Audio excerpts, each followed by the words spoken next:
Hello, and welcome to my very first live stream. You've probably watched videos on my channel before, and I've never really done a live stream, but I figured since I'm kind of stuck at home, and I'm sure most of you are as well in this special, unprecedented time, I thought I would take a stab at a live event. And I decided to do something that I've thought about many times, and perhaps you've had discussions with your other fellow Beatles fans, and that's my feeling about the most and least favorite albums in the Beatles catalog. And everyone is going to have pointed opinions on this topic, and I realize at the end of the day, all their albums are fantastic. And so, really, it's hard for me even to say which are the worst or the best. What I'm going to do is give you a list based on my sense of like what I listen to most often, what I think is their best work overall, and what I think just maybe isn't the first album to go to if, say, you're a new Beatles fan, for example. So I'm going to go through this list, and I'm also going to be watching the comments over here, live chat for your input as well. So please let me know, what are your favorite Beatles albums? What are your least favorite? And as I go through, I'm gonna point out little things about each one that I like. And please feel free to share tidbits that you know about these albums. I sort of understand the mechanics behind the songs, but there's a lot of the Beatles history that you fans know more than I do. So please share. There's going to be a lot of people in the live chat, and so use that to talk. I also want to say tonight's episode is particularly special because I want to encourage people to support a very important organization, an important charity at this time. I think worldwide, everyone is undergoing a difficult time, to say the least. And I think musicians, especially, are one of the hardest hit individuals of the people affected by the COVID crisis. Of course, everyone who works a job is in some way affected. But I think people who are performers, who are working in service jobs, gig economy jobs, are really being hit hard by this, especially because concerts are canceled. Theater shows are postponed. Gigs are suspended indefinitely. So I think there are a lot of musicians out there who are really struggling right now. And so this charity has been set up. You might have heard of it, Music Cares. It's actually run by the Grammy Foundation. It's a great charity, and they're actually doing a special relief fund right now for COVID-19 for musicians who are in need of assistance. So please consider donating. And if you are a musician and you are in need of relief and some kind of help, also reach out to them. They may be able to provide some assistance. But if you're in a position to help, any dollar amount I'm sure is appreciated. Go to grammy.com/musiccares/donations. You can see the link is in every slide tonight. It's also in the description as well, a direct link. So please consider donating. I'll mention it a few times throughout, but I just want to reiterate, in these times, I think it's really important to think about how everyone else is faring, and especially creatives who are the lifeblood of our culture. This is a particularly difficult moment. So without further ado, though, I do not want this to be too much of a downer. I think tonight's about fun and, Beatles fans getting together and having a conversation about these albums. And there are going to be some heated opinions, like I said, so please share in the live chat. I'll try to respond as best as I can. But without further ado, let's get started and get through these. And I'm going to go, of course, in descending order. So this is the album that I probably listen to. Actually, no, I guess it's ascending order. But the album I listen to least often and just think is the weakest effort, progressing all the way to what I think is their top effort. And as we get close to the top 4 or 5 in the end, it's really, really hard to make a distinction. So, but the first few are actually pretty easy for me. So let's start. Let's see here. So number 13. And again, let me also reiterate, this is just the studio albums. I'm not going to go into their compilation albums. I'm not going to go into their US-based albums versus the UK albums. I know there's just totally different ways that people grew up with these. What I'm going to do here is just the 13 core UK release albums. These are the ones that are available on Spotify now, so these are the ones that I think modern fans are probably most familiar with. And this isn't every Beatles song. It should be clear too, like every Beatles fan probably knows well. Like there's a lot of songs that were just released as singles and don't appear on these albums. So this isn't a comprehensive list of everything the Beatles have done. This is just the albums. And starting with Please Please Me, of course, their first album, 1963. These guys are super young. This is the first album they've put out. I like the album. I just don't think it's nearly as strong as their later stuff. Why is that? Well, frankly, most of the album are just cover songs, and they're decent covers. I mean, I think for a band of their age and their time, they perform them impeccably, and I think they're really interesting arrangements. But it just doesn't do it for me in the way that their original songs do. So yeah, of course, this has I saw her standing there, Love Me Do. I mean, it's got some great stuff on here. Don't get me wrong, but there's also a lot of filler, and I think the filler just sort of feels like I don't know. It probably just could have been any band recording this at the time. So I don't spend a lot of time with Please Please Me. I do think it's one of the more interesting albums technically, though, and I'm going to do a video on this at some point for the channel, is back in 1963, not a lot of people bought stereo records, right? These were released in two formats, mono and stereo. And most of the time, people were buying mono records. So the stereo version of this album was created as an afterthought. The Beatles themselves didn't supervise it. It really was just sort of slapped together. Consequently, it has some really weird stuff going on this album. There's like, drums are completely on one side, guitars are completely on the other. It's so weird listening to it on headphones because you don't feel like you're listening to a band, you're listening to like individual instruments. It's very bizarre. There's a lot of weird anomalies on it too, which I'll get into in my video on this. But anyway, technically it's an interesting album. The cover's kind of cool, and they do revisit it later on with their Get Back cover, which ends up being on the Blue album, but that's a long story. Anyway, I think Please Please Me, it belongs kind of at the bottom of the rank. Again, though, none of these albums, I don't think any other band would be upset about putting out any of these albums, but for the Beatles, this was just a little bit eh. All right, next one. So you might be surprised by this choice. This kind of is from the other end of their career, Yellow Submarine. So Yellow Submarine, don't get me wrong, I love the film. I love the song Yellow Submarine. I think George Martin's instrumental arrangements are beautiful and just, reflective of his talent as a composer and arranger. As a Beatles album, I don't know, take it or leave it. It just doesn't have a ton of hits on it. It just feels like something they kind of stuck together, which is sort of what happened. This kind of was released while they were working on the White Album, working on Let It Be, which was called Get Back at the time. There was a lot of other stuff going on, and the album was sort of pushed out for a sales reason. And so consequently, it's part of their catalog. I have to acknowledge it. I just don't think it's the best of their albums as an album. So I won't say too much about Yellow Submarine. I think most people would probably agree with me. It's good, and it's good for what it is. The movie's really cool, but as an album.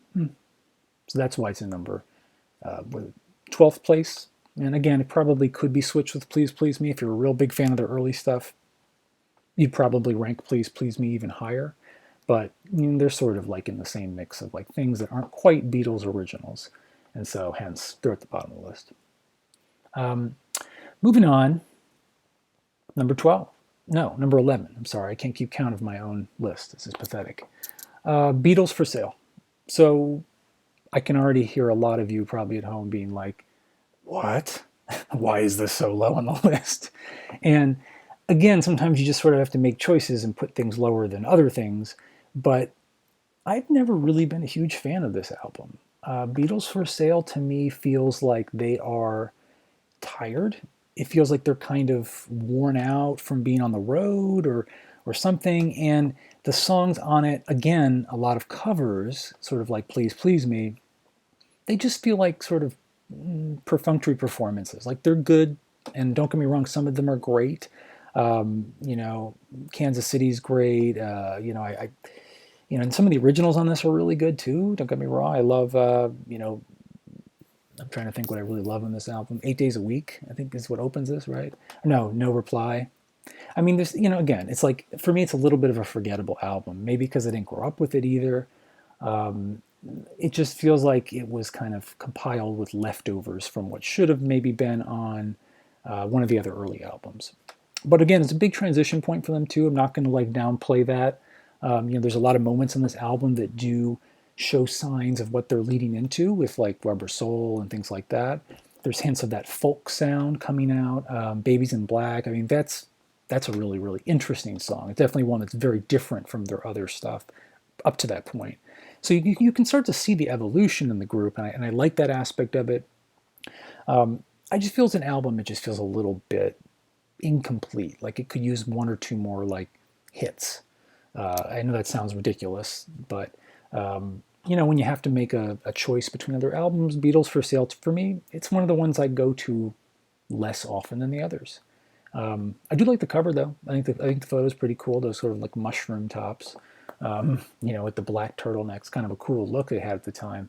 But as an album, it's kind of sandwiched between other really excellent albums, and so you know that's why I'm at 11. I'm going to take a quick look at the comments too. Let's see what people are saying about this. Yeah, I'm a loser. That's again. That's like I'm a loser is sort of their early folk, that sort of Dylan influence. Definitely comes out more Rubber Soul, but it's a great song. Babies in Black, yeah, excellent song. I agree. Rock and roll music, it's a good performance, but again, it doesn't. To me, it just doesn't have the sort of weight of an original Beatles song from later in their career. So, again, I love this, this conversation we're having about it. So if I had to stick this one in, maybe it's 11, maybe for you, it's a little bit higher. But it's hard to call this a top tier Beatles album. Anyway, I should note, though, to be fair to the band, this was during a very busy period in their lives. They were pressured to put out, I think, like 2 albums a year and every few months. And this was between touring and stuff. So, like, to be fair, these guys were working super hard at this time, and to just like crank out an album of like 12 or 13 pretty damn good songs is still impressive. So I'm not trying to downplay it, but again, not my favorite album. Let's keep moving on. They get a little more interesting as we get through the collection here. And again, I just want to reiterate, if you can, please support Music Cares. They're doing a lot for musicians and helping musicians who need assistance, especially during this just weird time. I mean, imagine if you were playing in a band and all of a sudden all your gigs are canceled for the next 2 months. Where's your income kind of come from? So there's a lot of people struggling out there. Check them out, grammy.com/musiccare/donations. And let me know if you contribute. Post in the comments. I'd love to just hear from people. Anyway, moving on with the list. Now we're getting into like albums that I truly love. And they're already starting at number 10, which is probably a bad sign for the rest of the list. But with the Beatles, this is like, I think, where the Beatles, it's their first like real album of all original songs, 1963.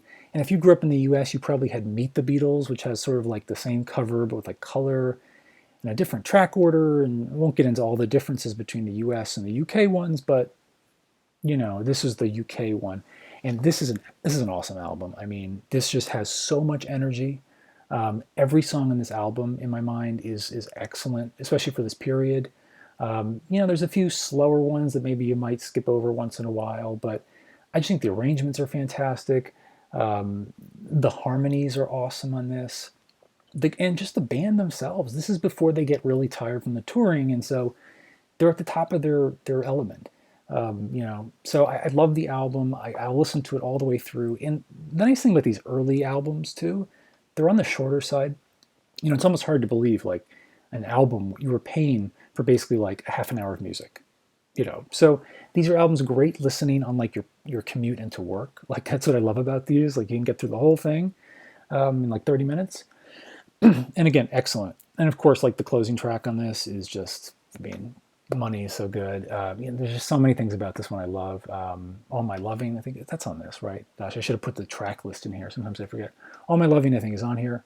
And again, like it's the band in their early prime, and I love it. And again, this cover is iconic. So, no question, with the Beatles is one of my favorites. But again, I had to kind of pick a lot of other ones to put ahead of it, which puts it at 10, which sounds low, but this is top tier too. This is going to be a tough list.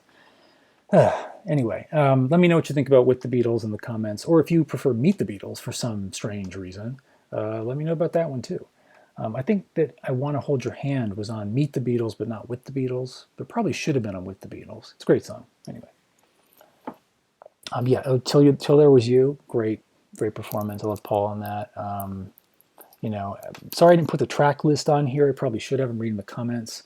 My apologies, but you can look these up. This is, pretty easy with Google.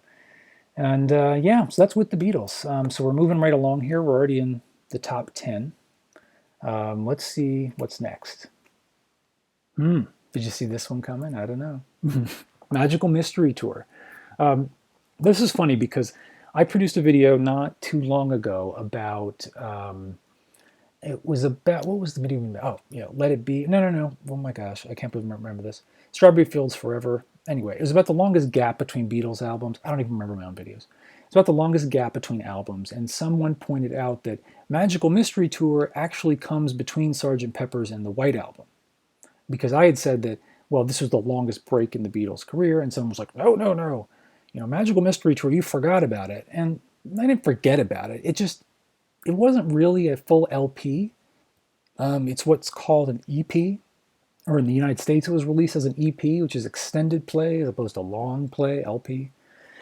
Anyway, it really was a compilation album. And I love the songs on this album. And here, let me be clear about this ranking. Like, this is not songs, this is albums. I love the songs on Magical Mystery Tour, right? I mean, just look at the list on this. Like, Strawberry Fields Forever, it's like one of their best. Penny Lane, it's a great song. I Am the Walrus, like these are iconic Beatles songs. However, as an album, it feels a little bit sort of just, hey, here's some of the great singles we've been putting out over the past year, and let's try to sell it as an album. And that's what it was. It was a companion piece to the film, of course, Magical Mystery Tour, which is just sort of like a weird movie. Apparently, it was just Paul's idea, and they were doing probably way too many like psychedelics at the time, and so they thought this was a great idea, and it's like, okay. So the album is good. There are some fantastic songs on the album, but it just, as like an overall effort, feels kind of like here's some of our latest singles, rather than we sat down to create this amazing cohesive album, and it suffers a little bit because of that. But you know what? I will give it credit. Like, this is a solid middle pack album. There's certainly nothing bad about it. Honestly, songs like Blue Jay Way and Your Mother Should Know, like, I don't play those very often. They're out of my rotation. They're good songs, but again, they sort of feel like kind of throwaways. I don't know, that they kind of stuck on. So, again, I'm sure there are people who love this album who would consider it like top tier because of some of the songs on it, but I would urge you to think about the album as a cohesive unit rather than the individual songs, and then I think it slips down a few notches in the ranking. Let's see what some of the comments are saying here about it. The album cover is garbage. The cover is garbage. Well, it's something. I mean, it's definitely not one of my favorites. A Day in the Life is the best Beatles song. I agree. It's not on this album, so I don't think that's relevant. Some people like Blue Jay Way. That's cool. I have nothing wrong with that. Strawberry Fields Forever is my favorite Beatles song. Yeah, I mean, it's a great song. There's no question. If you haven't seen my video on it, check it out. It's very interesting. I explain how the song transitions from one take to a completely different take in between the middle of John's verse. It's that super fascinating slide into the weird psychedelic part. It's a great video. Lots of good comments on that one. Anyway, so that's Magical Mystery Tour. I'm going to keep moving along here, so there's not that much else to say about it. It is what it is. So we're about halfway through the list, and next up is Help. And I'm sure some of you would have probably put this a little bit lower. Some of you would have put this maybe a little bit higher. It's just one of those albums that people do have strong feelings about. I like Help. I like a lot of what Help has. I mean, it's clearly the moment when they were shifting from the Beatles of Beatlemania to the Beatles of, like, the recording studio Beatles. And this album has both, and it has both elements at the top of their game. Again, Ticket to Ride, like that song is just burned into my childhood. I can't tell you how many times I heard that. Help, the title track is fantastic. The Night Before, Yesterday is on this, which is weird. Like, Yesterday's on the UK version of it. I'm not sure if it's on the soundtrack version. Yesterday is a weird one because, and I'm going to do a video about this one because there's a lot of interesting anomalies on it. It's the only Paul solo performance up to this point, and they were actually afraid to put it onto the album because they were worried that people would think that Paul was kind of like going off on his own way or something. So it almost didn't make it onto the album, but it did. and I think it's better for it. So it's just one of those odd little Beatles trivia things that it really was not almost not part of this album. What else is on here that's fantastic? Dizzy Miss Lizzy. I think that's a great album closer. I mean, it rocks in the way that like Twist and Shout does. And John's performance is awesome in there. Anytime at all.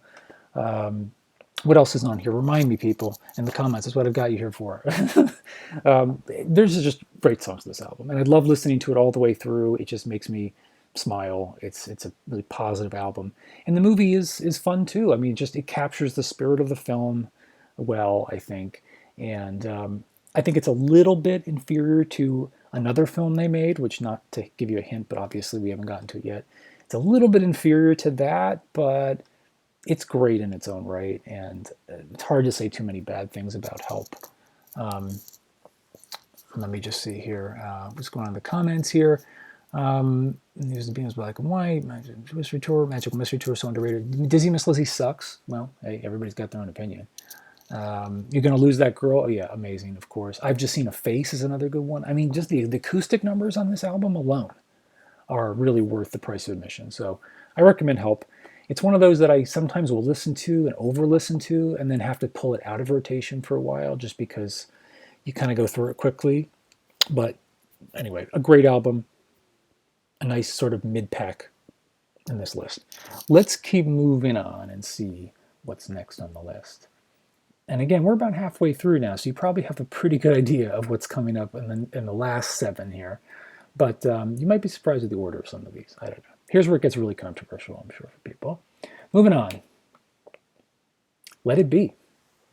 So, Let It Be. I mean, this is another polarizing album.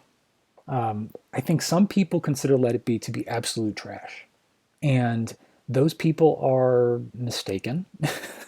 And I'm not quite sure where they get that from. They probably just associate the period in which it was made and somehow think that that somehow denotes the quality of it. I would disagree. I think Let It Be is an excellent album as far as the songwriting on it. It's right up there. Some of their best known tracks are actually from Let It Be. Of course, the title track, Get Back, Across the Universe. Those are Long and Winding Road. They're all really, really great, iconic Beatles songs. And then, there's also these other ones that you don't hear all that often on like radio or anything, but I love. Like I've Got a Feeling. That's an awesome song. Two of Us. Dig a Pony. These are all great songs. And there's a whole other set of controversy about whether Let It Be or Let It Be Naked, which was the re-release in 2004, I believe, that Paul McCartney supervised, which stripped away a lot of the like Phil Spector extra production. So like the orchestration he took out like the witty, John's witty phrases and like little asides in between the tracks. He stripped all that out and added, I think, Don't Let Me Down back onto it and took something off. Anyway, he mixed it up. I happen to like the original a lot better. I think the Let It Be 1970 release is such a cool album. It's, of course, from a very difficult time in their relationship, but I think like a lot of bands, some of the most interesting moments come from when the group's not getting along that great. And you can see some of the tears along the edges or the fringes or whatever. And I think the album is really interesting because of that.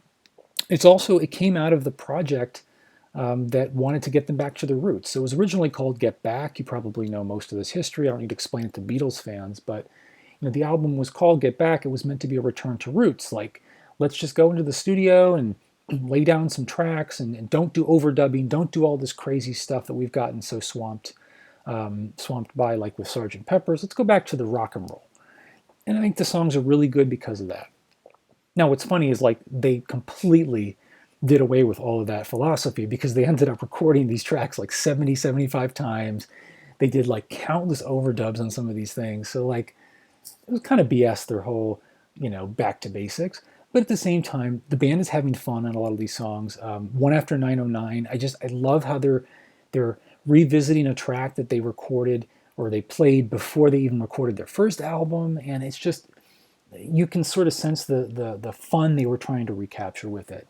So I love the album. I don't think it's like their best, unfortunately, because of the circumstances around it, but I love it, and I love the John's little witty asides. I think that those make the album so much more interesting. I don't like that Paul McCartney took them out. The track order, someone just noted, the track order I do think is a little weird on this version of it, but you kind of get used to it. Like I just like listening through, and I don't mind. It doesn't bother me that much. And if I have to skip around a little bit, so be it. I do think like Long and Winding Road has a little too much of the Phil Spector touch to it. Could have been dialed back a little bit, but I mean, I have a video about the solo in Let It Be, the guitar solo, which if you haven't seen it, check it out.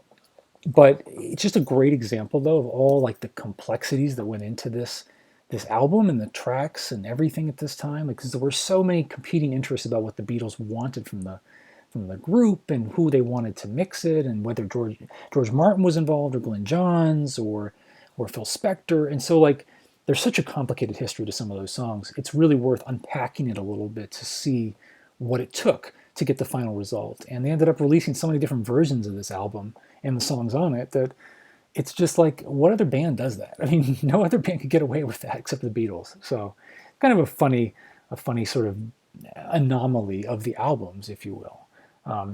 But anyway, I love I love Let It Be as an album though. It's definitely in my top half of Beatles albums, and it's grown on me. I didn't like it when I was young, but it's become an album that I've really liked more and more as I get older. Don't ask me why. And on a side note, you probably are aware, but like Peter Jackson has been in charge of finishing the Let It Be film, which has been unseen for 40 some odd years. And the original film kind of sucked, frankly. So he has basically apparently like taken all the original footage, resynced everything, remastered everything, and cut what's apparently an incredible version of this film. It's supposed to come out later this fall, and I'm really looking forward to seeing it. So just another sort of piece of this puzzle of the Beatles history. One last piece finally kind of coming out. So anyway, let's move along. And again, I'm just going to take a break for some water here. Again, please, if you are able to donate, please check out Music Cares.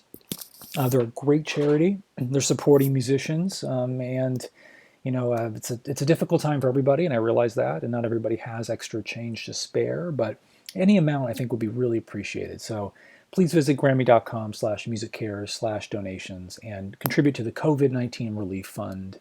I'm sure there's somebody out there who will really appreciate it someday, a musician in need. So anyway, moving on. You probably wonder where this one was on the list, but here we are, Hard Day's Night. So like I said, Help, I think, is a slightly inferior version of Hard Day's Night when it comes to the film.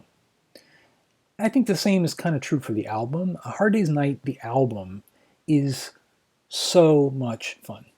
These are the Beatles during the peak of Beatlemania. And this is, I think, their probably third album within a year. It's the second in 1964, but these guys were cranking out songs, and they were on the road all the time.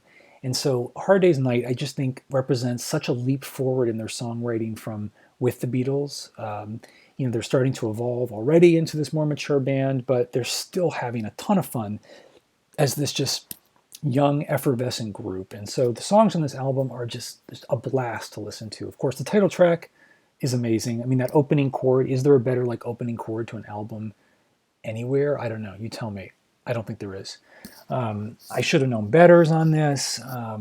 There's just a bunch of great songs. And even at the end of the album, which I often used to skip over, I realized they're really good songs too. So don't cut off the second half of this album just because you only listen to the songs you've heard before on the first half. It's all really, really good stuff. And I love this cover too. I think the UK cover is really just a great cover, a very, very 1960s cover of its time, but also just very cool and represents sort of the style that they were defining at this time. And so I'm a real big fan of this album. Songs like You Can't Do That is just, what a performance, awesome from start to finish. And a lot of these songs, I forget, there's the soundtrack version of A Hard Day's Night. There's the album version of A Hard Day's Night. There's the US version of A Hard Day's Night. I forget exactly which songs are which, so forgive me. I'm not like a total archivist. For that, you might want to check out my friend Fab4 Archivist, different YouTube channel.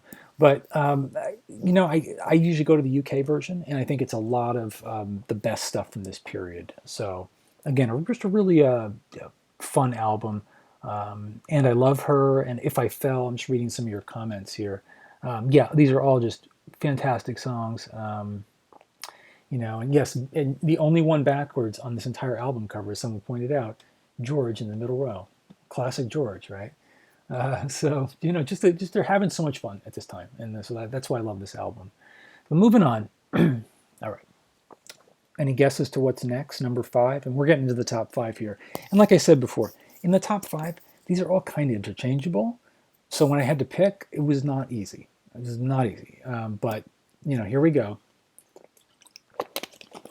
with number 5, Rubber Soul. Now, Rubber Soul is an album that a lot of people, I think, would say is their personal favorite. I think that this is just a beautiful album. There's no other word for it, really. Beautiful, sublime, maybe, I don't know. Every song in this album just comes from a place of just deep emotion, of heart. And, they took a turn in this album. I think they adopted some of what they were hearing around them from Bob Dylan, from the Byrds, just from the sort of general scene that was coming out of Northern California at the time.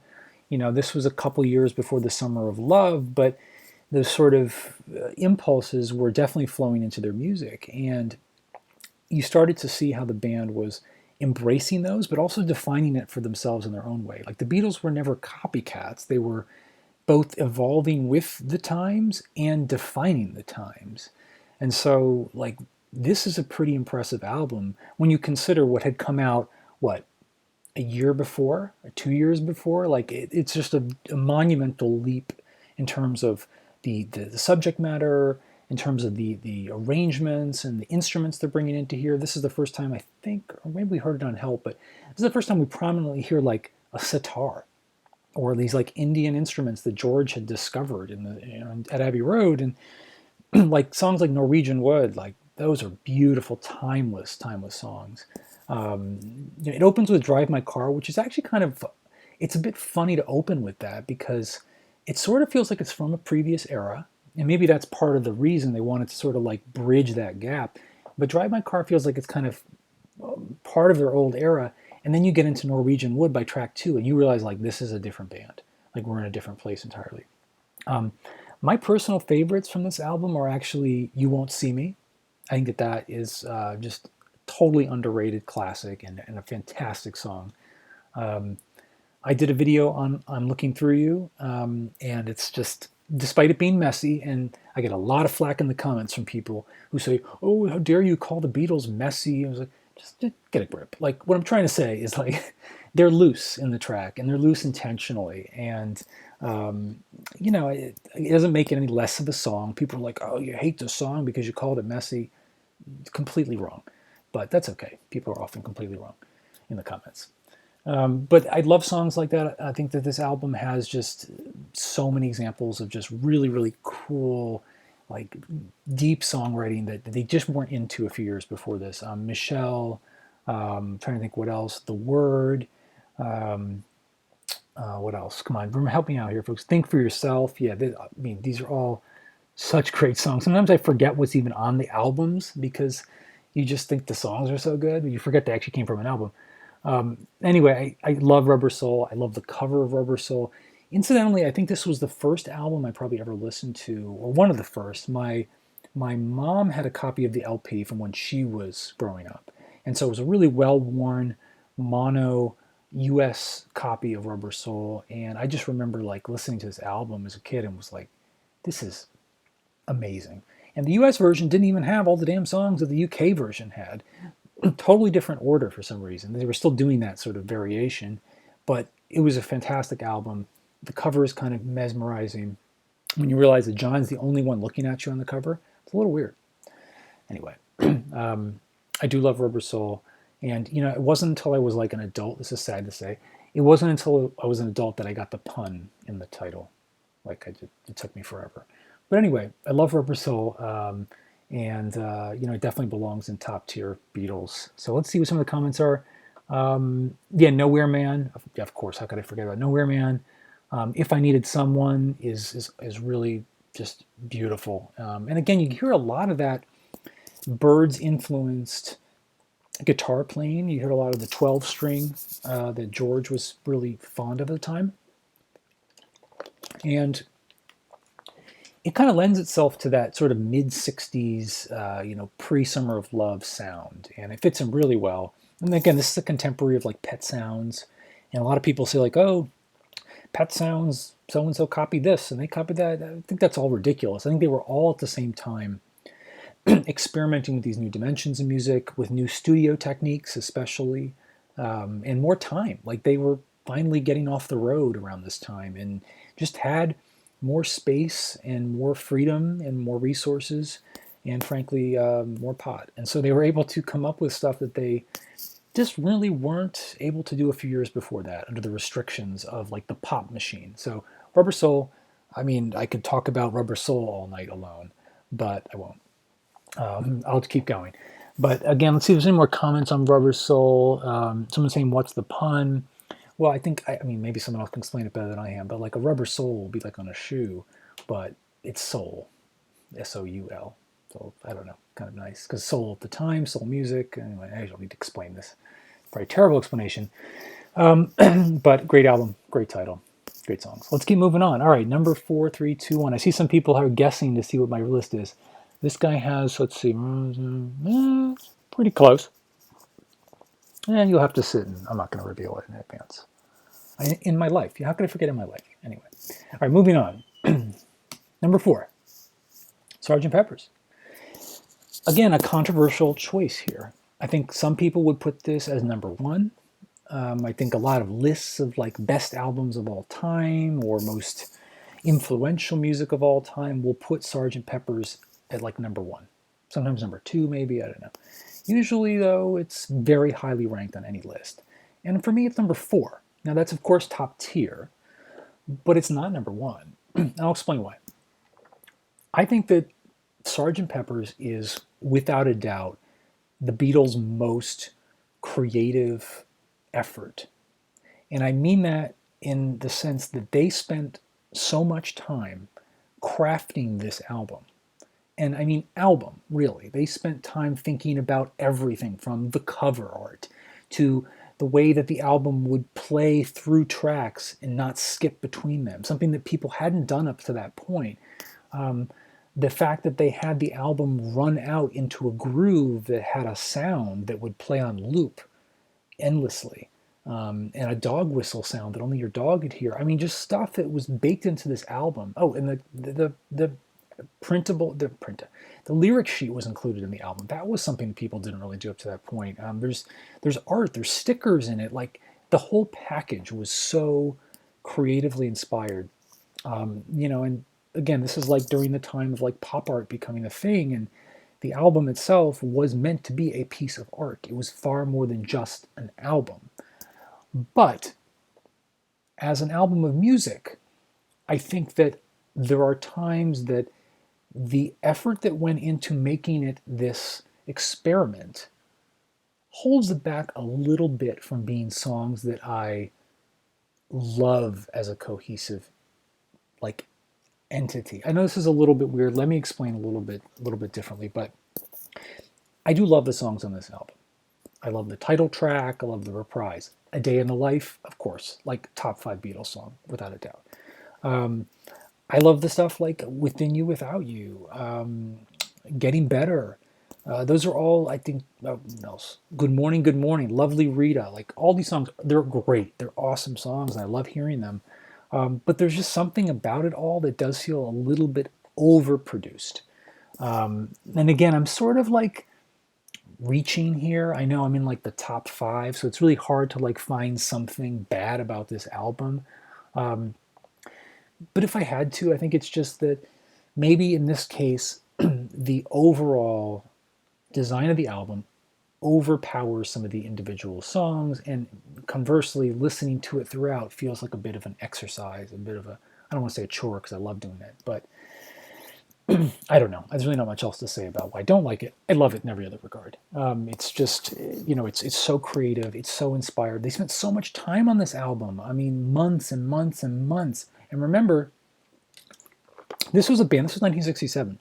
This was a band that, like, not 4 years before this, recorded their whole first album in like a single session in like 13 or 14 hours. I mean, they went from that to spending months in the studio, not touring, just in the studio, recording this album. And this is like within 4 years. So that jump, that evolution, I don't think there's ever been a band in history. Someone can correct me if I'm wrong. I don't think there's ever been a band in history that has evolved in that span of time that much and remained on top of their game. Like, this album was released as one of the most anticipated albums of all time up to that point, and it basically fulfilled those expectations. So, it's, again, I think just a phenomenal album, if anything, weighed down a little bit by its overproduction. And I think that, what ended up happening because of this album, like, Beatles fans know this story very well, but because there was so much effort poured into this album, I think it exhausted the Beatles. And so Paul had a vision for it. He sort of brought everyone else into it. They worked really hard on it. And then afterward, they kind of all sort of were burnt out. They all went to India. They all sort of just went their own way creatively. And it was the beginning of the end. And so in a way that, like, their greatest work also was what set them on the path to breaking up. And that there's something tragic about that, but it's sort of the way things go. I think, especially with creative art, you pour your soul into something, you try to build something, inevitably you're going to run into creative disagreements and you're going to run into frustrations. And I think that this album sowed the seeds for what would come later on, with their sort of acrimonious descent into breakup in 1970, which wasn't that much later. So anyway, I love the album. Don't get me wrong, but I think it belongs at number 4, not in the top 3, because the top 3 are really, really awesome. So, without further ado, let's just look at the comments really quickly. People are thinking, let's see, they're thinking White Album's next. They're thinking Revolver or White Album. Well, there's only 3 choices, people. Of course, it's one of these 3. Am I saying that Sgt. Pepper's killed the Beatles? No, I don't think it killed the Beatles. I think that they hit a creative peak that was very hard to top. And I think that the expectations were very high following this. I think that they were all a little bit burnt out based on, accounts from this period and the sort of work they poured into this. And I think that, frankly, this also put Paul McCartney into the position of being band leader, a position that maybe John, George, and Ringo resented on a certain level. And because he was given such creative flexibility and leadership on this album, I think it made the others feel a little bit slighted. And so I do think that it, again, like I said, it sowed the seeds for what would lead to their breakup. I don't think it caused their breakup. Of course not. They continued to put out excellent albums, excellent music for another 3.5 years. But it was a turning point for them, for sure, as a band. But I'm glad they made the album. I mean, there's a good reason it's on lists all the time. Best album of all time. All right, let's keep moving on. Number 3, dun dun dun, Revolver. Revolver, I saw some of you guessed this in the comments. Revolver is just a phenomenal album. It's just a phenomenal set of music. Like, there are very few other albums in music history that so well capture what a band is capable of. And Revolver does that for the Beatles. And I think if there's an album you want to introduce someone to the Beatles and show them what they were capable of in all respects, Revolver is probably it. This is the album that was right before Sgt. Pepper, right after Rubber Soul. And so it's kind of, it's creatively sandwiched in between those two. You have a lot of the sort of leftover early Beatles 2.5-minute pop single structure in a lot of these songs. Like, a lot of these songs are very short. They're focused around a riff or a sort of a central hook. But I mean, the level of songwriting in these and just the sort of creativity is leaps beyond what they were doing just like 2 years earlier.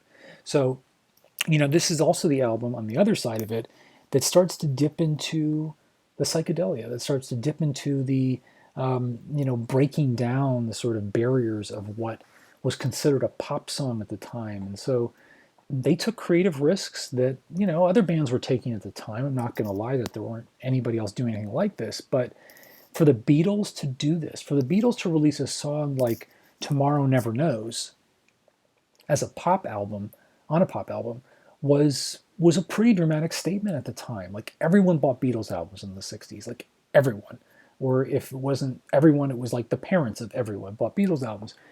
And yet there was songs on these albums that you probably would not feel comfortable playing in front of your parents in 1966. And so there's a quality about it that's like this album is deliberately pushing the boundaries of what we expect from pop music. And that makes it just absolutely and thoroughly enjoyable as a listen, even today, not just as a historical artifact, but like just as an album that makes you like rethink what pop music is supposed to be. And so, and these are a lot of like superlatives about it, but I don't think you can oversell this album. Like it is quality from start to finish. And I, I sort of, it's hard to describe the feeling of listening to this album, but there's something unique about it, and it's just special quality. I'm not to say about it. As far as the individual songs in the album, yeah, I'm only sleeping's great. It opens with Taxman. Like that's the other thing about this period too is they're getting away from writing love songs, and they're getting into stuff that's just whatever is kind of top of mind. And like, who wrote a song about the Taxman? Like, what pop group would be writing about this stuff at this time? Maybe the Kinks. I don't know. There's like a few other groups that at the time would be doing that stuff, and here they are talking about taxes and like turning off your mind and floating downstream. And some of these songs are also kind of downers too. Like they're dark and I like that. Like Eleanor Rigby, For No One. Like these are songs that reflect a maturity. And I've heard like it said that like Eleanor Rigby is like a what is like a Dickensian novel or a Bronte novel in like 2.5 minutes. Like it's just this. You didn't see this coming. If you were listening to the band, if you listen to With the Beatles, or you listen to like Beatles for Sale, even A Hard Day's Night, you did not see this album coming, and that's what makes it so cool. It's just really innovative, and you can tell the band was really pushing the boundaries of it. Let's check some comments. Here, There, and Everywhere is one of the best songs in music history. It's hard to argue with that. And Your Bird Can Sing. Wow, I mean, the guitar playing on that song alone is just out of this world. I still don't even know how to play that guitar. Like, I'm not an excellent guitarist, but it's mesmerizing how they play. What other stuff are people talking about here? Yeah, wow. I mean, definitely a lot of love for this album. I also like the cover. I love that it's just black and white. And actually, a little tidbit, you probably know this, of course, but some people might not. The cover was designed by Klaus Voormann, who is a friend of the Beatles, who they met when they were playing in Germany, I believe, in the clubs before they were like a studio band. And they asked Klaus to design the cover for this album, and he put this collage together and drew this stuff. And it's certainly unique. There's no other cover like it that I know of. And then Klaus would go on to perform actually on John Lennon's Plastic Ono Band and I believe Imagine albums, playing bass. So, if you're a friend of the Beatles, you get a lot of work out of being that friend. So, good relationship to have. But anyway, Revolver is very cool. It sort of set the stage for what would come later with Sgt. Pepper's, although it's definitely nowhere near the scale of intensity or layered nature. But anyway, great album. Okay, we're getting on close to the end here. We have two left, and before I get to the last two, I do want to reiterate one more time. If you have a chance, please click the link. It's in the description. It's also in the video itself. Grammy.com/musiccare/donations. Consider making a contribution to the COVID-19 Relief Fund. Again, I'm not paid to be part of this. I have no involvement with Music Cares or the Grammys or any of that. I just know there's a lot of artists right now who are helping support this fund. It specifically is helping musicians who are struggling and who are likely going to be out of work for the next month or two or however long this current crisis is going to last. It's a great effort. I highly recommend, if you feel so motivated, checking it out. Or if you're a musician and you need support, also look into them. I'm sure that they may have a process for you know, interviewing and sort of arranging that, but it's worth looking into. But please, think of others now, and hopefully we'll all get through this together. But anyway, back to the Beatles. I want to go to number two. There's only two left, so you probably have a pretty good idea, 50-50 shot of what's the top two. Anyway, here we go, number two. Here it is, the White Album. Actually called the Beatles, you probably knew that. Self-titled, but everyone calls it the White Album due to its iconic white cover. Why is the White Album number two? And why is the White Album not number one? That's a question I'm going to get to later on. But why is the album number two? Why is it so high on the list? There are some people that don't like the White Album. They just don't like it. They either don't have the patience for it. They don't get it. They don't like the songwriting on it, I guess. I'm struggling to understand the reasons why someone would not like this album, but I like this album. I love this album, I should say. Now, the White Album is complicated, not going to lie. I don't think it's the first album that someone who is not familiar with the Beatles should jump into.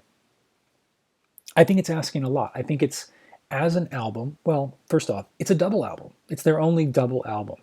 And that means it's a lot of music. How much music, you might ask? Over 90 minutes of music. That's crazy. Let's just take for a moment. Let's step back. Okay. The White Album alone has more music than their first three studio albums combined. Let that sink in for a moment. So you have an hour and a half of Beatles songs written over the span of, maybe a year, maybe a year and a half, and some of the longer ones. A lot of these songs were written while the Beatles were in India. They were studying with the Maharishi Yogi, and they had written acoustic demos of virtually all the songs that would appear on the White Album. And so there was a period for them, like I mentioned earlier, that they were coming out of Sgt. Pepper's. They were super burnt out. They were feeling I think, frustrated with stardom and all this stuff. So they fled to India and wrote these just really deep, reflective songs. And the funny thing about them, though, is that they're not on the surface reflective in any way. Most of them deal with things that actually have nothing to do with the Beatles themselves. They aren't love songs. They aren't what you'd expect on pop albums. They're songs about guys named Rocky Raccoon and Bungalow Bill and Glass Onions and Helter Skelter. It's this melange of just weird stuff that at first glance seems A, totally incomprehensible, because most of this stuff makes no sense, and B, doesn't seem to fit together at all. And I think that's what a lot of people struggle with the White Album. They come to it expecting a Beatles album, a traditional Beatles album. And what they get instead is the sum of all four Beatles combined, but in a way that was unlike anything they had been doing before. So it was all of their ideas thrown into two albums, but it wasn't quite combined in the way that they had done up to that point. And they would never really do again, of course. So it's a little bit hard to digest, but I think when you get into the White Album, it's it's a work of genius. There is stuff on here from virtually every genre of music, and I've pointed this out in my other video. Almost every genre of music is featured on this album in some way or another. It features the band members playing instruments they never play on other albums, like Paul McCartney is playing drums on Dear Prudence, for example. And John's playing bass on some song, I forget which one. I mean, they're all doing weird stuff on this album, but it all works. It all works, and the performances are just varied and dynamic, and you get a sense of what the four individual Beatle identities are in a way you don't get on any of the other albums. albums. And I think that's why I really appreciate it as a fan of the Beatles, because it's one of the few moments in their own catalog where the individual voices of the Beatles, and I don't mean like voices, vocals, but like the spirit of each of the Beatles is evident in each of the songs. And it's a really rewarding listen. It is a difficult one. I mean, just difficult because it's an hour and a half of music. I think most people probably skip over Revolution 9. Most people skip over Wild Honey Pie. Like, there's just weird stuff on that. I'm not going to lie. It's, but each song is just really at a level of creativity and thoughtful musicianship that is unparalleled in music history. I know that's a very dramatic statement, but I do think the White Album is really one of the best albums ever made. Again, very controversial. I think a lot of people don't like it, and I respect that. But I think that it's worth a listen if you've never really gotten into it. Spend some time with it. The deluxe edition, the remix that came out, I think 2018, 2 years ago, is really worth listening to. It's worth buying. It's worth listening to the bonus tracks. You get to see the evolution of these songs. There's just tons of outtakes and like backing tracks, and you just see the amount of work that went into this. It was the first time that they were able to use 8-track tape machines, and what that basically meant that like they could double the amount of tracks that they were able to record on a single song. Up to that point, they had 4-track machines. And now it's like they basically had twice the bandwidth to record things. And so they're layering all this extra stuff you've never heard before. There's sound effects on Blackbird.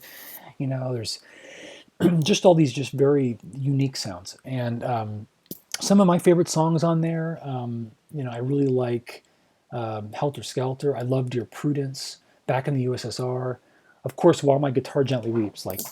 Not only is that like a phenomenal George Harrison song, but it's the only time you get to hear someone who's not a Beatle. I should say, the only time you get to hear a guitarist who's not a Beatle playing on a Beatles song, and that's Eric Clapton, who plays the solo on While My Guitar Gently Weeps. Uncredited, actually.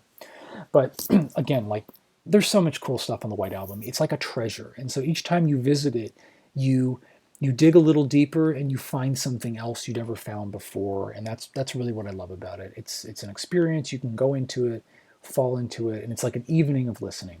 So that's why it's my number 2. And I think by this point, everybody has totally guessed what my number 1 album will be, and that's the Beatles Love Songs compilation. I'm kidding. It's not. It's Abbey Road, of course. And this isn't really a controversial take, and I realize that, but some things you really just have to have at number 1, and that's Abbey Road. And why? Well, for me personally, it's the first album that I think I listened to all the way through when I was a kid. I had a CD of it. I would play it start to finish, and I just was so drawn into this album. It's the Beatles at their prime, really.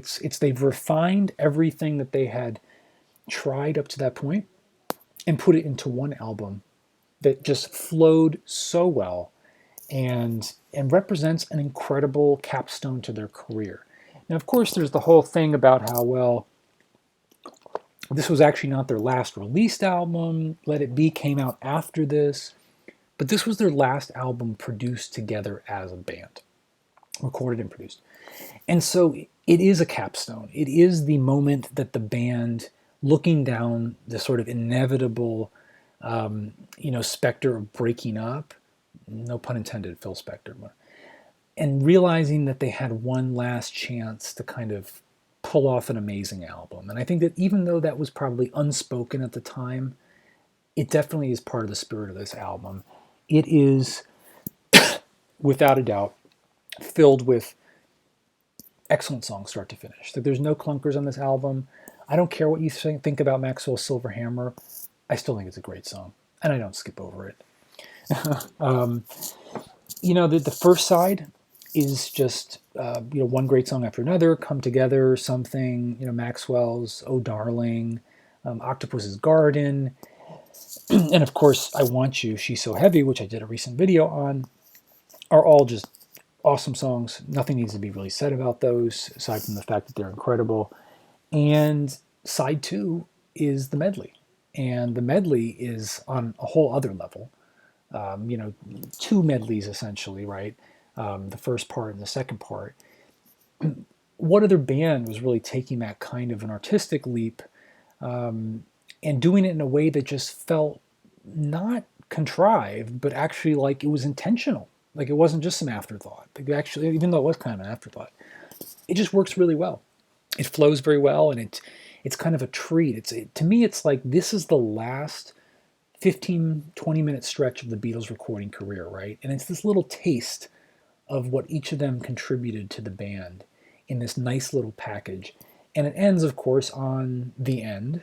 I mean, how else do you end a career except with a song called The End? I mean, amazing. And of course, to true Beatles, you know, sort of wink and a nod, that sort of, they always had sort of a humorous side to them. They left on Her Majesty at the very end. So the end wasn't technically the end, it was Her Majesty. But in sort of traditional Beatles fashion, they left kind of this quirky mistake that happened when they were mixing the final album. They left it on there instead of going back and fixing it because that was what the Beatles did. They believed in these serendipitous events, and they left them into their albums, and it's what makes them so organic and full of life and don't you know, feel overproduced like the way a lot of modern albums feel, I think. So Abbey Road, to me, is really the pinnacle of them as songwriters, them as musicians, to craft an album that captures everything that they represent as a band. You know, it goes without saying that the cover is probably the most iconic album cover of all time, right up there with Dark Side of the Moon, and you know, a few others I'm sure that you would throw in that mix. It's everything the Beatles represent, and so it's a great album that I would give someone if I wanted them to get a sense of what the Beatles are as a band, and so that's why it's my number one. And I think for a lot of people, it is their number one, or it's very close to. I don't know anyone who doesn't like Abbey Road. You know, they may not like little pieces of it. You know, they complain about Me, Mr. Mustard. They think it's like just a throwaway Paul song, or they find that I Want You, She's So Heavy runs on too long, and so that's a little bit tiresome or whatever. I mean, that's fine. You can nitpick. But the album as a cohesive whole really represents the best of the Beatles, and that's why it belongs at number one, and why I have no problem putting it at number one and defending that to the end. So again, taking a look back at the list now, I think a lot of people kind of feel that this probably reflects more or less their own sense about these albums and the sort of relative quality and relative order. I'm going to read some of the comments and just see what you guys think here. When's the Abbey Road medley second half video coming out? Well, now that I've got a lot of time here stuck indoors, I may actually have some more time to get to some videos. So that one may be coming up in the next few weeks or next month. So I'll work on that. I don't like Abbey Road. I love it. Yeah, that's good. There's two types of people in the world: those who love Abbey Road and those who are lying. Yeah, I couldn't have said it better myself. My father hates Abbey Road. He only likes the Red and Blue albums. Well, you know, to be fair, like I think a lot of people who just know the Beatles for their songs probably prefer compilations like the Red and Blue albums or even like Beatles 1. And that's understandable. You know, a lot of Beatles music is frankly just heard like on the radio. Like you just hear them in isolation, these songs. And so the albums feel a little bit tough for people who are used to only the popular hits because there's a lot that just doesn't make it into radio hits or top 10 lists or things like that. But I would encourage anybody who who even just casually likes the Beatles to listen through all of their albums. It really doesn't take that long. I mean, the whole album collection together, if I'd add it up, I don't know, it's a few hours maybe, right? And so it's worth just listening through the albums because that's what they created and that's what you were meant to listen to, right? Back in the 60s, like you didn't have Spotify. You couldn't like just get a song on, you know, demand. You had to either buy a single or you had to buy an album. And albums were the premium product. They spent a lot of time thinking about these. They spent a lot of time thinking about the order of the songs, about what would go on an album and what would not, the cover art, all of that was just an effort. And so I think it's worth it to consider the Beatles as an album band, as well as a singles band. I mean, there's songs that, like I said, don't make it onto any of these albums that are also excellent. Like "Hey Jude" is not on any of these albums, and yet I think most people would consider a top tier Beatles song. So this is a bit a bit limiting in the fact that you don't get everything they made, but you do get the album, the sort of the sense of the album that they were going for, and that's why I love them. So let's see what else. The White Album is great. Number 2 is where it deserves to be at. Hard to believe they recorded so much music so quickly. Yes. Like, look at the dates here. A lot of people do not realize this, but their first album was released in 1963. Their last album came out in 1970. That's 7 years. Imagine if the entire Beatles career was from 2013 to the present day, and that's exactly the same length of time. I don't know about you, but 2013 doesn't seem that long ago to me. And the fact that their entire career fell essentially into those 7 years is mind blowing. I don't think there is a band in history that evolved so much, produced so much quality music, and kind of ended in a very tidy way on a high. Like, they just did it. They managed to have a perfect run in those 7 years, and it's true. It's a really good point that, like, this is a very short amount of time. Like, I love many, many, many, many artists, a lot more, than you might think, and a lot of artists, frankly, spend 30 years making the sort of evolution that the Beatles made in 7. So yes, time really impressive. Let's see what else here. The first time I listened to Revolve, I got a contact high and was buzzed for an entire half hour. Yeah, that's pretty much what happens.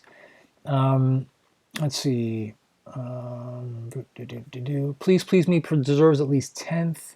Again, like, it's really hard to rank Beatles albums because they're all good. Like, there's no bad ones. But Please, Please Me for me doesn't really carry the same weight creatively as the later stuff. And that's because a lot of it is just covers. And I have nothing against covers, but I don't think it really shows off what the Beatles were capable of, which was songwriting. It's a performance album. And aside from the handful of original songs that are on it, it just feels sort of like capturing the vibe of their live early days in the clubs in Germany or in the Cavern Club or whatever. So again, like, it's not a bad album, but it's not one that I go to very often when you have these other 12 to choose from. Um, let's see. I remember when I was 4, my brother would always love to fall asleep listening to Yellow Submarine or Abbey Road or Sgt. Pepper's Lonely Hearts Club Band. Just chill. Yeah, these are great albums. I mean, I remember these from when I was a kid. So, like, it's great to know, though, that people today are listening to these for the first time and treating it like a new experience too, and fresh. And that's what's amazing about, like, having Spotify, about having all of this stuff at your fingertips now, is you can listen to all these albums anytime you want. And I think a lot of people are discovering these for the first time, or they're discovering these older albums, like maybe they know some later songs, or they know some of the earlier ones, but they don't know the later. This gives you a chance to listen to them all, and I highly recommend it. What do I think about the Paul's Dead theory? I think it's just, I think the band actually has tried to encourage the theory because it's good marketing. And I think at the time they probably found it very funny, especially Paul, I'm sure. And they probably played into it a little bit. I mean, I think it just helped sell albums, because if you were curious why Paul wasn't wearing shoes on the Abbey Road cover, because maybe he's dead because a corpse doesn't have shoes on, which, I don't know, is that even true?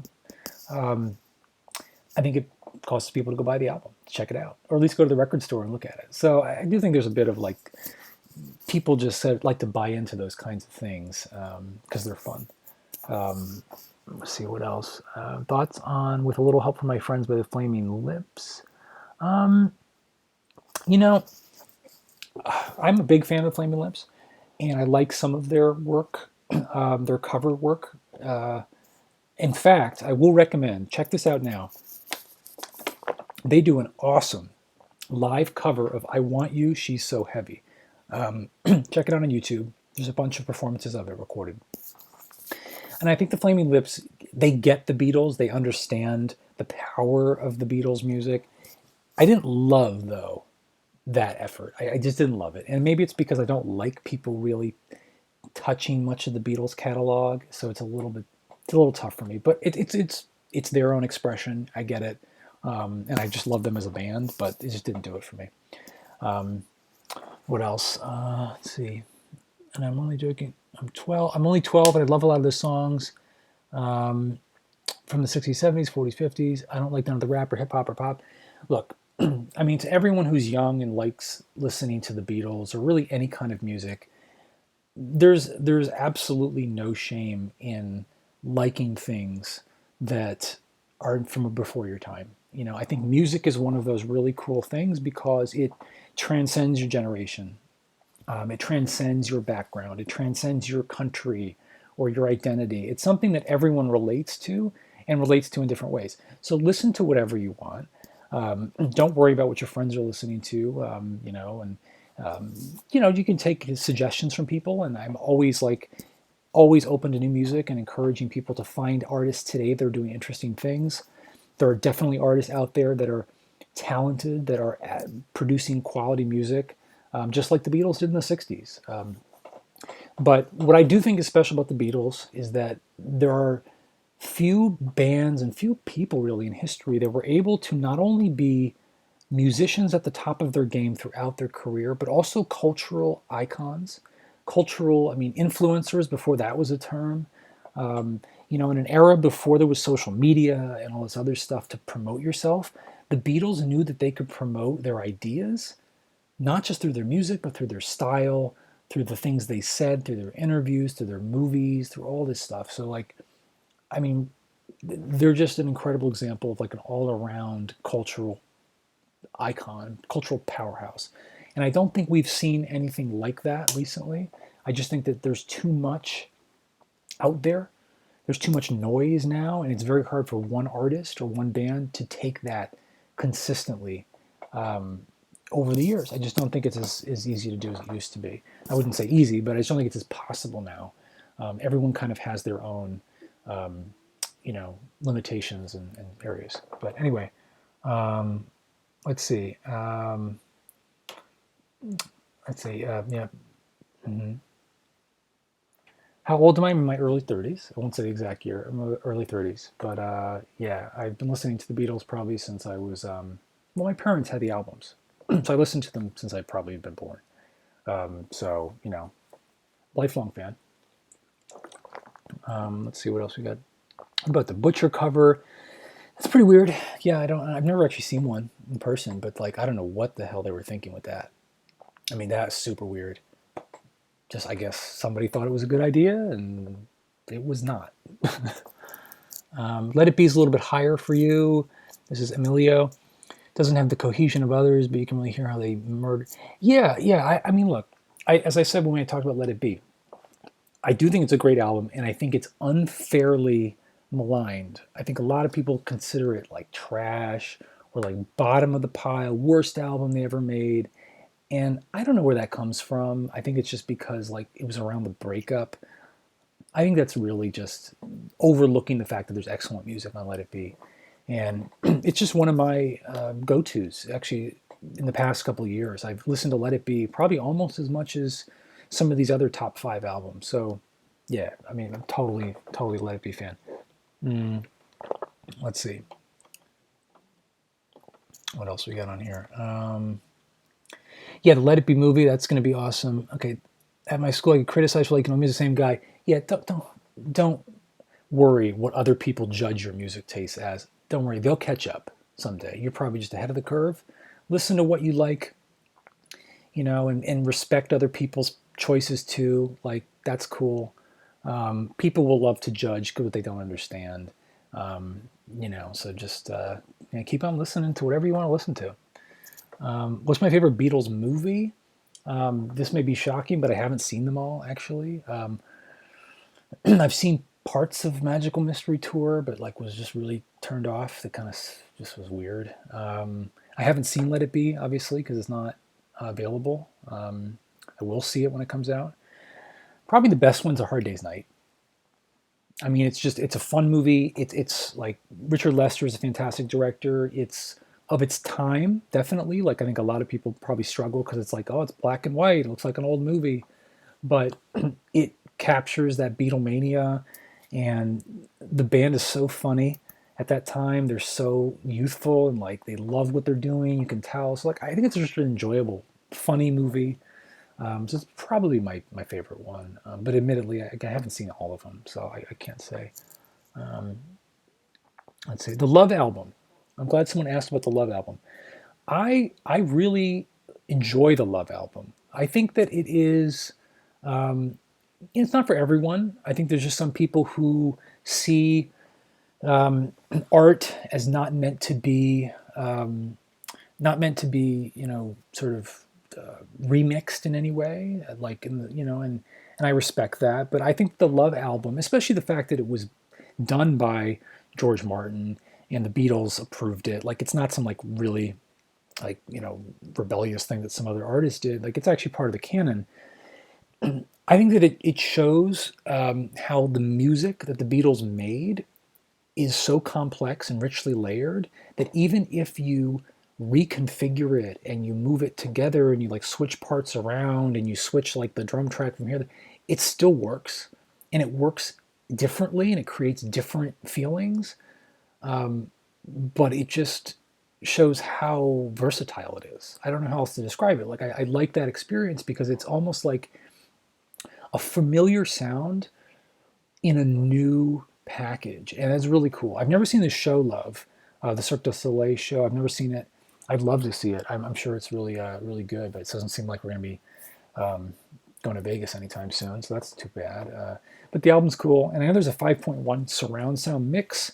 If you have the right setup for that, it's pretty neat because they've mixed it so like the different instruments move around, and you can hear the discrete instruments in different channels. So I think a really cool experiment that they did really well. I think they pulled it off.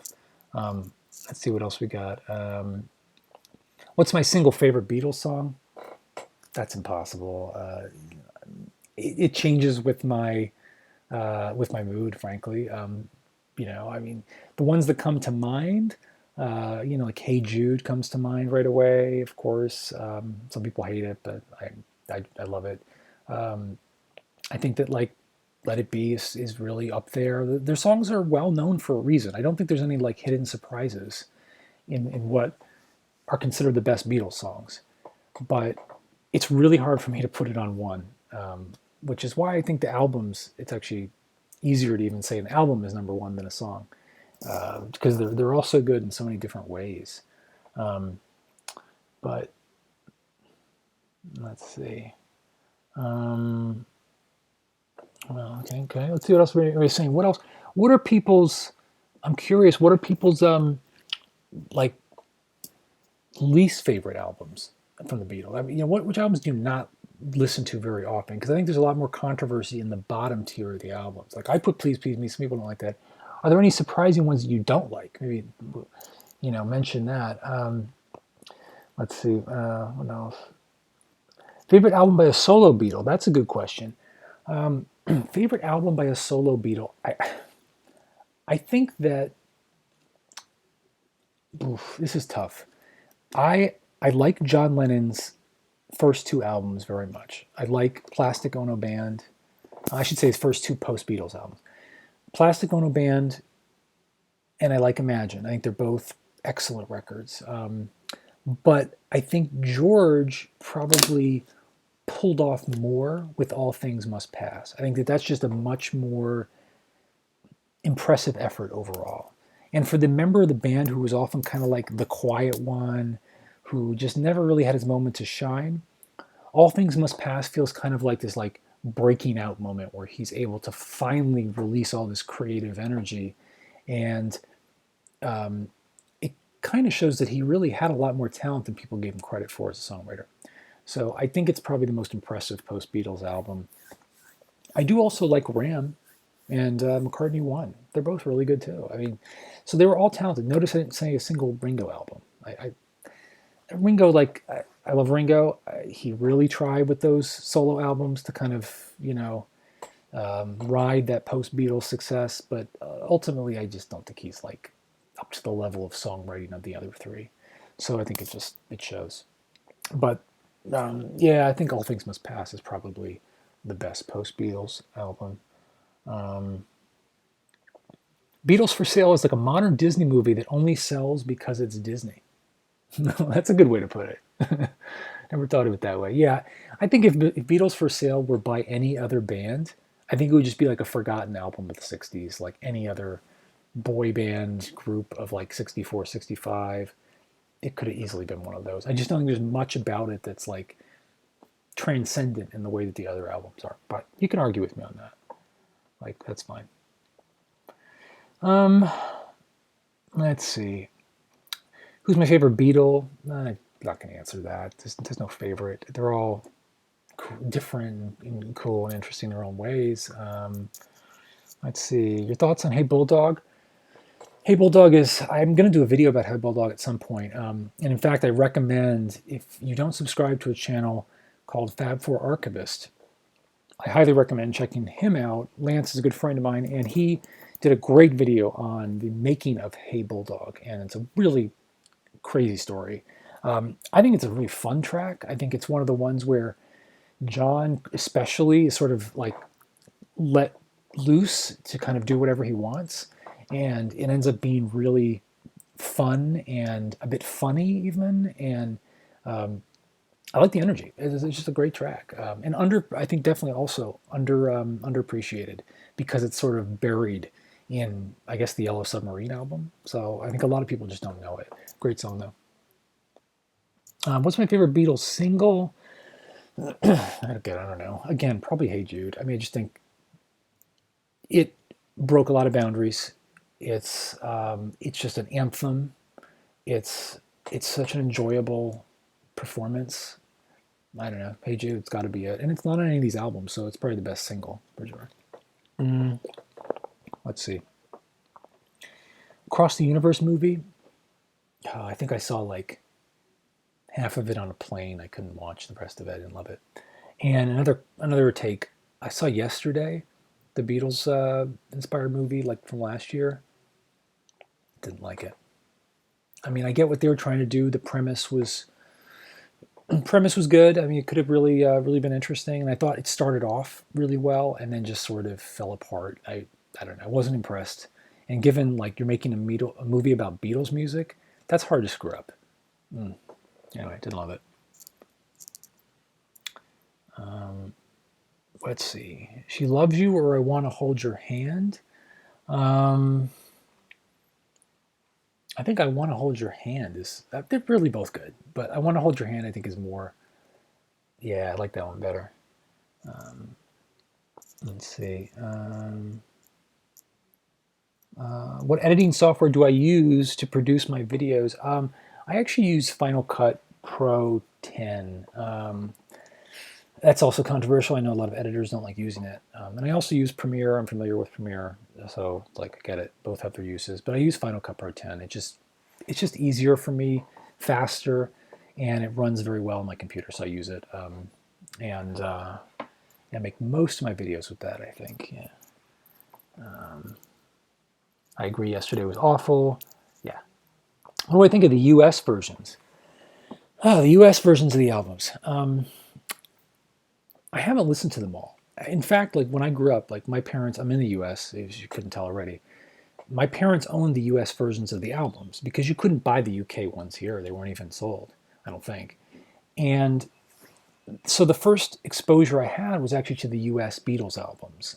So the U.S. Rubber Soul they had Meet the Beatles, they had like Beatles 4 or like the Beatles second album, like these weird ones now that like looking back, it's like, it was so clear that those albums were essentially a way for Capitol Records, which was the U.S. Distributor for Beatles records, was just like basically making extra money off these albums because they would take the UK version of an album, which had 12 to 14 songs on it. They would chop off like 2 songs and then like stick in another random song that wasn't from that album, and then like I don't know what else they would do. They would like mess up the mix on it too, and they like sold it as a Beatles album. And because you didn't know that there were these UK versions, which were actually the ones that the Beatles put together, that's all you could buy. So I think it was just a cheap money grab, and it's weird to look at them now because, like, could you imagine now an artist releasing one album in the U.S. and one album in the U.K. and then being very different? Like, that's impossible. But back then that was a thing, and so that's what they did. So I don't know them super well, but I did hear them first, incidentally. So songs like "I Want to Hold Your Hand," I was really familiar with that, even though that doesn't appear on any of the UK albums. So it's a little different experience because of those. Let's see. Yeah, interesting. The Beatles' second album and Something New are my favorite US albums. Yeah, they're interesting mixes too. Like some people actually like the way that they were mixed because it's, without going into too much detail on these, like they were often mixed in the UK one way. So like when they recorded it and they mixed it, they would have a certain way of mixing it for the UK. And then they would often change that a little bit in the US. So it sounded a little different. So sometimes like a different instrument will be louder or it'll start differently. And like, I don't know. And sometimes, yeah, the versions on the US albums are more interesting. Like I think I'm looking through you, someone pointed out on the US album, there's like an extra 5 seconds where Paul's like, he like makes a strum on the guitar, but then stops and then restarts, and then the song starts. And that's not on the UK version at all. So there's some kind of like neat little anomalies, which I will probably save for a later video. Thanks for the idea. What else? Best Beatles reference on other artists' music. Oh gosh, I don't know. I mean, I don't even know them all. I'm sure like most artists have had some kind of Beatles reference somewhere along their career. And if you look at some of the, I mean, if you read interviews, for example, with some of like the best artists, I should the best artists, but like the most well-known artists of the past, I don't know, 50 years, most of them will cite the Beatles among their influences. I think there are few other bands in history that have influenced people from virtually every genre. There was a great album, gosh, it's probably like 10 or 15 years ago now, by DJ Danger Mouse, which was basically taking the White Album, taking samples from the White Album, and combining it with Jay-Z's The Black Album, and created a mix called the Gray Album. And it fused, these snippets of Beatles stuff that you've heard so many times before, and it puts it under the Jay-Z stuff, and it works. And I just think it's such a cool example of like cross genre even. The Beatles are used in so many ways. But even more like, yeah, indirect influences, I think virtually every band in some way is indirectly influenced by the Beatles. Even Kurt Cobain, like of Nirvana, in multiple interviews cited the Beatles as like one of his favorite bands. You wouldn't think it, but then you realize like the songs are written in the same way the Beatles wrote their songs, with hooks and catchy riffs and things. And so it just shows you how like music is really not stuck in one narrow genre. It is a fluid, a sort of fluid force that defies those kinds of boundaries we draw around it. I have Hey Jude, which is the Beatles' last American album.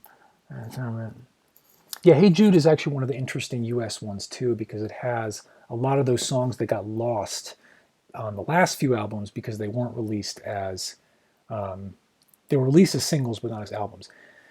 Songs like Rain, those are songs that I think fall through the cracks because they aren't on, not fall through the cracks, they aren't on these lists for albums, but they're songs that are amazing. Paperback Writer is another one. I think of a few others from that middle period, but like songs like that, which appear on some of these compilation albums, they're worth getting the compilation albums because otherwise you'll miss the singles.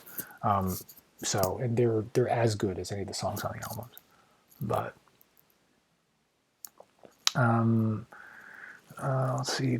Abbey Road is the ultimate Beatles experience. The four were at their best, and the production on it changed the game forever. Agreed. One interesting note about Abbey Road, though, is that the band switched not the band, but like the studio used different equipment on Abbey Road, solid state equipment or solid state decks, recording decks, which they hadn't used up to that point. They'd all been based on tube amplifiers. And the sound on Abbey Road, consequently, is actually quite different than the rest of the other albums. And that takes some getting used to. I noticed that early on, that like Abbey Road, for some reason, like why do the drums sound different? Why does everything sound a little bit it's hard to describe, but it's different. And that's because actually Abbey Road is the only album that was recorded on different equipment, on solid state recording consoles as opposed to tube. Just a little interesting tidbit about Abbey Road. Makes it a little different. Um, oh, interesting. Inner Light's good single. Yeah, that's one most people probably aren't familiar with. Sort of really lost unless you happen to listen to the B side of that single. Past Masters is a really good one. It's a good way to get into the Beatles. The Red and Blue albums and Past Masters are both great ways to kind of get into the band. Magical Mystery Tour. I think I'm going to wrap up soon here. Magical Mystery Tour should be way higher. Yeah, I get you. But again, I just think as an album, it feels a little bit like it's just a compilation of their singles up to that point. Sgt. Pepper's, they poured their heart and soul into that album. Pardon the pun again. I don't know. Magical Mystery Tour feels just sort of like the follow up. You know, it doesn't feel like it's its own identity. So that's why it's where it is. But don't get me wrong, not a bad album. None of these are. Anyway, I think I'm gonna wrap up. Before I wrap up, though, I want to say one last time: please consider donating to the Music Cares COVID-19 Relief Fund. Musicians everywhere, I think, would appreciate the support. So check out the link. It's in my description and on the video here, grammy.com/musiccares/donations. I may do some more of these live streams. I know that everybody's kind of hanging out at home more often than not now, which is sort of a weird moment worldwide. And everybody's probably feeling a little bit extra stressed, and there's a little bit of extra anxiety out there around just the news. And, I think that music, and for me especially, music continues to be like a way to relieve a lot of that anxiety. And talking about music is just endlessly entertaining for me and endlessly enjoyable. So I'll probably do some more of these, and I'd like to do some group discussions as well. So if you're interested, let me know. Send me an email. I'll probably be partnering with some other YouTubers on that. So look out for that in the next, hopefully near future. Let me know what you thought of this, and this will become a video after that, after the fact. So watch the video, leave some more comments there. I'm curious for your rankings. Post your rankings in the comments, and I'm sure there will be some heated discussions because people will defend this stuff to the death. So share your stuff. I'm really curious to hear what you guys think, as always. So please, subscribe to the channel for more. Now that I'm hopefully going to have more time, I'll try to make some more episodes for the channel. But in the meantime, thanks for tuning in. Hope you enjoyed it, and just keep listening to the music and enjoy what you can, and stay safe and stay healthy. Keep your social distancing. That's the best part about this. I'm safely distancing. Anyway, on that note, good night. Thank you.